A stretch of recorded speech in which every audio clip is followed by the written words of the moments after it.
हरे कृष्णा। श्री शिवाय नमस्तुभ्यम। भक्तों, मान्यता ऐसी है कि केवल हल षष्ठी का व्रत करने से ही निसंतान दंपतियों को संतान सुख की प्राप्ति होती है। जो व्यक्ति पुत्र रत्न की प्राप्ति की इच्छा रखते हैं तो उन्हें यह हल षष्ठी व्रत करने से पुत्र रत्न की प्राप्ति होती है।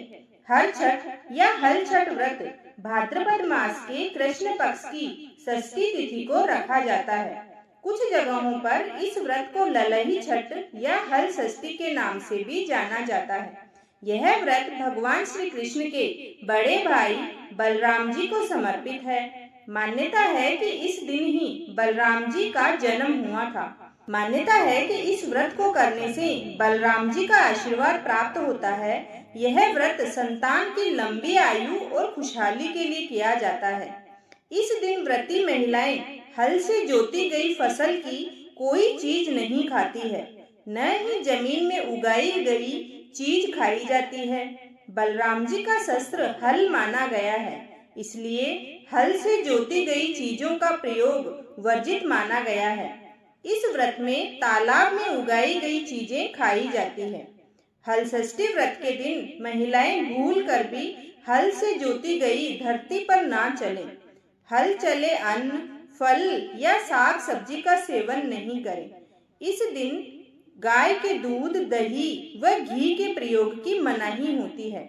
इस दिन बड़ों का अनादर नहीं करना चाहिए और ना ही प्याज, लहसुन और तामसिक चीजों का भूल कर भी प्रयोग करना चाहिए। भक्तों, चलिए सुनते हैं हल षष्ठी या हर छठ माता की वह पवित्र और पावन कथा। इस कथा को सुनने मात्र से आपके मन की रोम रोम खिल उठेगा। प्राचीन काल में एक ग्वालिन थी। उसका प्रसव काल अत्यंत निकट था। एक ओर वह प्रसव से व्याकुल थी तो दूसरी ओर उसका मन गो रस बेचने में लगा हुआ था। गो रस यानी दूध और दही। उसने सोचा कि यदि प्रसव हो गया तो यह दूध दही यूं ही पड़ा रह जाएगा। यह सोचकर उसने दूध दही के घड़े सिर पर रख लिए और अपने घर से निकल पड़ी दूध बेचने के लिए। किंतु कुछ दूर पहुंचने पर उसे असहनीय प्रसव पीड़ा हुई।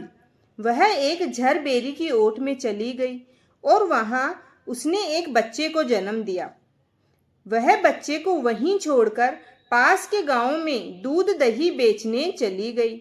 संयोग से उस दिन हल षष्ठी थी। गाय भैंस के मिश्रित दूध को केवल भैंस का दूध बताकर उसने सीधे साधे गांव वालों में बेच दिया।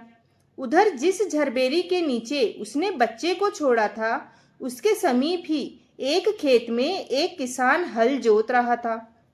अचानक उस खेत के किसान के बैल भड़क उठे और वह इधर उधर भागने लगे।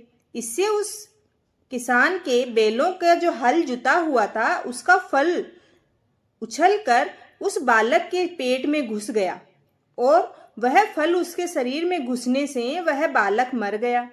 इस घटना से किसान बहुत दुखी हुआ। फिर भी उसने हिम्मत और धैर्य से काम लिया। उसने झरबेरी के कांटों से ही बच्चे के चिरे हुए पेट में टांके लगाए और उसे वहीं छोड़कर चला गया। कुछ देर बाद ग्वालिन दूध बेचकर वहां आ पहुंची।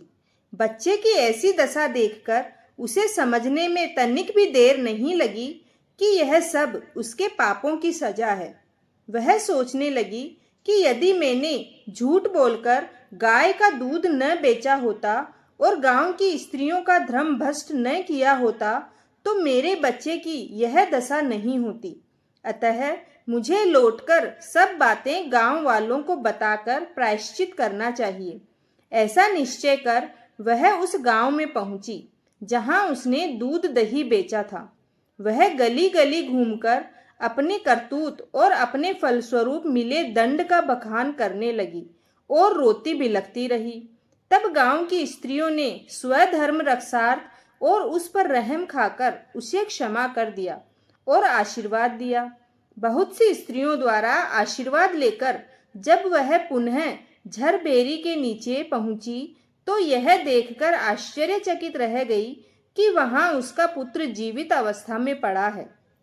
तभी उसने स्वार्थ के लिए झूठ बोलने को ब्रह्म हत्या के समान समझा और कभी भी झूठ न बोलने का प्रण कर लिया। भक्तों, यह थी हर छठ माता की व्रत कथा। अगर आपको ये व्रत कथा पसंद आई है तो चैनल को जरूर सब्सक्राइब करें और वीडियो को लाइक एवं शेयर करना ना भूलें। धन्यवाद।